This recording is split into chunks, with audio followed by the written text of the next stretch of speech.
ગુજરાતનો આવાજ।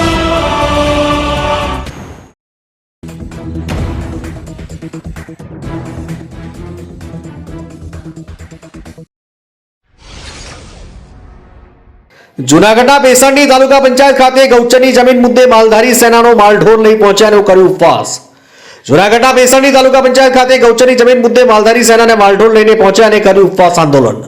તાલુકા માલધારી સેનાએ બે વખત ગૌચરની જમીન મુદ્દે આવેદનપત્ર આપ્યું છતાં તંત્ર દ્વારા કોઈ કાર્યવાહી નહીં કરવામાં આવતા આખરે માલઢોર લઈને તાલુકા પંચાયત પહોંચ્યા ત્યારે તાલુકા વિકાસ અધિકારીએ પોલીસ બોલાવી પણ માલધારી દ્વારા શાંતિપૂર્ણ ઉપવાસ આંદોલન કર્યું।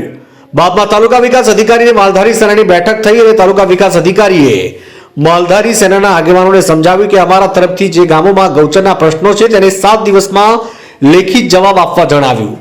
જો કોઈ જવાબ નહીં મળે તો સરપંચો વિરુદ્ધ કાર્યવાહી કરીશું। આમો 15 દિવસનો ટાઈમ આપો તેવું તાલુકા વિકાસ અધિકારી દ્વારા આશ્વાસન અપાવ્યું। માલધારી સમાજે વાત માની અને ઉપવાસ આંદોલન સમેટી લીધું। મારું નામ વિજય ભરવાડ છે, માલધારી સેનામાંથી।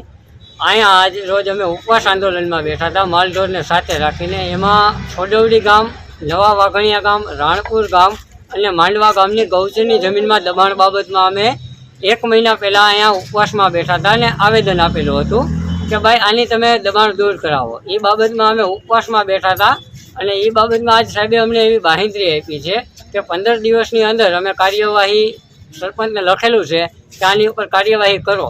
જો નહીં કરવામાં આવે તો સરપંચ ઉપર એક્શન લેવામાં આવશે એવી અમને બાંહેધરી આજ ટીડીઓ સાહેબ દ્વારા દેવામાં આવી છે। અને જો આની ઉપર કાર્યવાહી નહીં થાય તો સરકારને કહેવા માંગી છીએ કે અમે ઉગ્ર આંદોલન કરશું અને આખા તાલુકાનો માલઢોર, આખા તાલુકાના માલધારી સમાજને સાથે લઈને તાલુકા પંચાયતે આવીને બેસીશું। 1 મહિનાની અંદરનું અલ્ટિમેટમ અમારું ટીડીઓ સાહેબને છે। હવે રાજ્ય સરકાર પણ ગુજરાતભરમાં સર્વે કરી ગૌચરની જમીન ખાલી કરાવવા તમામ જિલ્લાને સૂચના આપી દીધી, પણ આ મુદ્દે મીડિયાએ તાલુકા વિકાસ પૂછતા તેને કંઈ પણ કહેવાનો ઇનકાર કર્યો। જેમાં ભેસાણ તાલુકાના મોટાભાગના ગામોમાં માથાભારે શખ્સો દ્વારા દબાણ કરાયું છે। આ મુદ્દે તંત્ર કડકમાં કડક કાર્યવાહી કરે તો ઘણી જમીનો ખાલી થાય તેમ છે। જૂનાગઢ ભેસાણથી કાસમ હોથીનો રિપોર્ટ।